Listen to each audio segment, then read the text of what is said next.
बात करने वाला हूं आईटी सेक्टर के बारे में। आईटी सेक्टर क्या है, आईटी सेक्टर में आप कैसे जा सकते हो, आईटी सेक्टर में आप कितना पैसा कमा सकते हो, आईटी सेक्टर में आप कितना ग्रोथ कर सकते हो, और आईटी सेक्टर की क्या क्या रियलिटी है, आईटी सेक्टर क्या क्या क्या चैलेंजेस हैं, आईटी सेक्टर का बैकग्राउंड क्या है, आईटी सेक्टर का रियलिटी क्या है। तो दोस्तों, मेरा नाम है गौतम पांडे और मैं आईटी सेक्टर में लगभग 8.5 साल से हूं।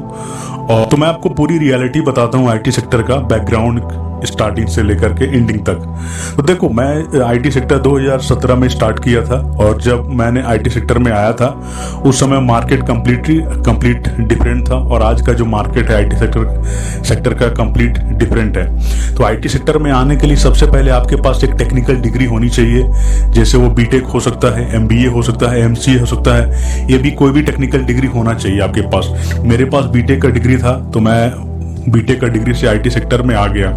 अब देखिए, आईटी सेक्टर में बहुत सारे प्रोफाइल्स होते हैं, क्योंकि बहुत सारे आजकल टेक्नोलॉजी है। आईटी सेक्टर जो है, आईटी का मतलब ही होता है इंफॉर्मेशन टेक्नोलॉजी, यानी आईटी सेक्टर जो है कंप्लीटली टेक्नोलॉजी पे काम करता है। यानी आईटी सेक्टर में काम करने के लिए आपके पास कुछ ना कुछ टेक्नोलॉजी का नॉलेज होना चाहिए। जैसे वो टेक्नोलॉजी हो सकता है जावा, विंडोज, सी शार्प, कुछ भी लैंग्वेज हो सकता है, AWS, बहुत सारे ऐसे लैंग्वेजेस हैं जिसको कि आप टेक्निकल टर्म में सोच सकते हो।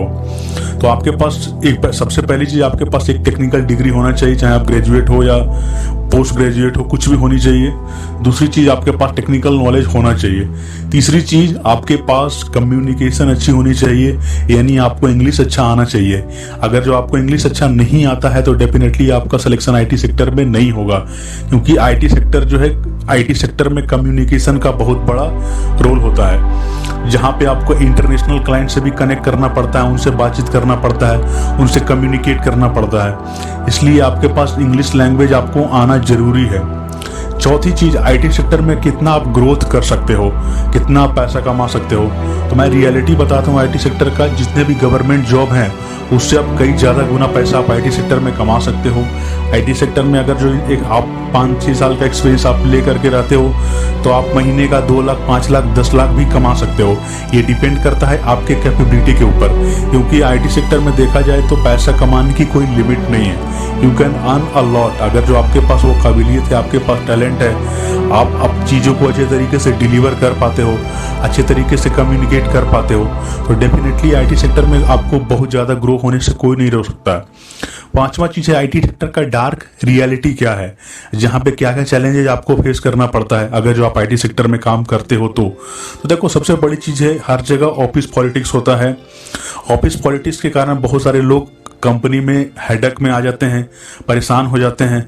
दूसरी चीज़ है, अगर जो आपका मैनेजर आपको सपोर्ट नहीं करता है तो डेफिनेटली आपको आईटी सेक्टर में मजा नहीं आएगा। तीसरी चीज, अगर जो आपका टीम सपोर्टिव नहीं है, यानी कि टीम है, टीम में ही लोग सब एक दूसरे का मतलब शिकायत कर रहे हैं, पॉलिटिक्स कर रहे हैं, तो डेफिनेटली ये भी एक प्रॉब्लम क्रिएट करता है। ये सारा चैलेंजेज है। चौथी चीज, आईटी सेक्टर में जो होता है, काम तो होता है, हर चीज का डेडलाइन पे काम होता है। ऐसा नहीं कि कोई हमको काम दे दिया गया और आप करते रहो, कब तक कर रहे हो, ऐसा नहीं है।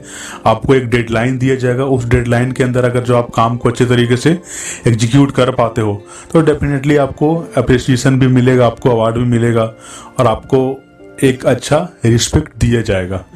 पांचवा चीज, आईटी सेक्टर में विदेश जाने का बहुत ज़्यादा अपॉर्चुनिटी होता है।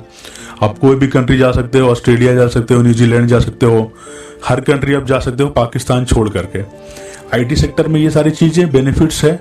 छठा चीज़ है कि आईटी सेक्टर में फिर भी लोग, मतलब आईटी सेक्टर वाले परेशान क्यों होते हैं, क्योंकि देखो, बहुत सारे लोग होते हैं जो कि अच्छा काम कर रहे होते हैं, अच्छे पोस्ट पे होते हैं, तो उनको मज़ा आता है। लेकिन बहुत सारे लोग ऐसे भी होते हैं जिनको कि अपना काम करने में मज़ा नहीं आता है, चेयर पे बैठे रहना, मैनेजर का बात सुनना, टाइम पे ऑफिस जाना, छुट्टी लेने में दिक्कत करना, ये सारे चैलेंजेस को फेस करना पड़ता है। इस वजह से बहुत सारे लोग आईटी में फ्रस्ट्रेट भी हो जाते हैं, इसलिए आईटी सेक्टर से निकलना चाहते हैं। और मैं बताना चाहता हूं कि जो लोग नए बंदे हैं जो आईटी सेक्टर में अपना करियर बनाना चाहते हैं, उनके लिए आईटी सेक्टर कैसा रहेगा, तो definitely IT sector is a good option for everyone those who are coming to be a part of IT sector. तो आपके लिए एक अच्छा ऑप्शन हो सकता है आईटी सेक्टर में जाने के लिए। लेकिन हाँ, आईटी सेक्टर में आपको जिंदगी में जब तक आप जॉब कर रहे हो तब तक आपको पढ़ाई करना पड़ेगा। अगर जो आप सोचोगे कि मैं पढ़ाई ना करूं और आईटी सेक्टर में काम करूं, then it's not possible. Definitely आपको कंपनी से निकाल दिया जाएगा। आईटी सेक्टर में एक और टर्म होता है नोटिस पीरियड। नोटिस पीरियड का मतलब क्या होता है कि जैसे मान लीजिए आप किसी कंपनी को ज्वाइन करते हो, मान लेते हैं कि आप टीसीएस को ज्वाइन करते हो जो कि इंडिया के बिगेस्ट आईटी एमएनसी है, टाटा कंसल्टेंसी सर्विस। अगर जो आप उसको ज्वाइन करते हो तो हर कंपनी का एक नोटिस पीरियड होता है। अगर जो आप कंपनी को छोड़ना चाहते हो तो छोड़ने से पहले कंपनी में आपको रेजिग्नेशन डालना पड़ता है। उसका टाइम पीरियड होता है कि आपको 3 महीने तक कंपनी में आपको रहना पड़ेगा, जो भी काम है आपको करना पड़ेगा। उसके बाद आप उस कंपनी को डिलीवर कर दो, आप किसी और बंदे को अपना जो भी आपका नॉलेज है, जिसको केटी बोलते हैं आईटी के टर्म में, नॉलेज ट्रांसफर, आप नॉलेज को ट्रांसफर कर दो किसी और बंदे को और फिर आप कंपनी को छोड़ करके जा सकते हो। तो देखो ये सारी चीजें हैं आईटी सेक्टर में। आईटी सेक्टर का मैं आपको 5 चीज बता दिया कि सबसे पहले आपके पास एक टेक्निकल डिग्री होनी चाहिए। दूसरी चीज आपके पास कम्युनिकेशन अच्छा होना चाहिए, आपको इंग्लिश आना चाहिए। तीसरी चीज आपके पास लर्निंग कैपेबिलिटी होनी चाहिए, आप सीखते रहो चीज़ों को, तभी आप सर्वाइव कर पाओगे।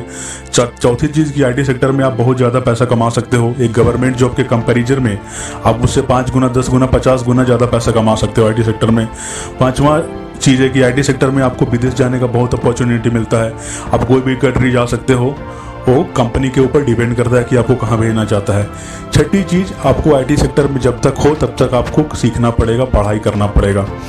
तो दोस्तों ये कंप्लीट डिस्क्रिप्शन था आईटी सेक्टर के बारे में। अगर जो आपको ये वीडियो अच्छा लगा तो वीडियो को लाइक कीजिएगा, चैनल को सब्सक्राइब कीजिएगा, और आईटी सेक्टर के बारे में और भी कुछ जानकारी आपको चाहिए तो डेफिनेटली आप मुझे कमेंट कीजिएगा, क्योंकि मैं ऑलरेडी आईटी सेक्टर में 8 साल से हूं, तो मैं आपका हर सवाल का जवाब दे सकता हूं easily. Thank you so much and God bless you.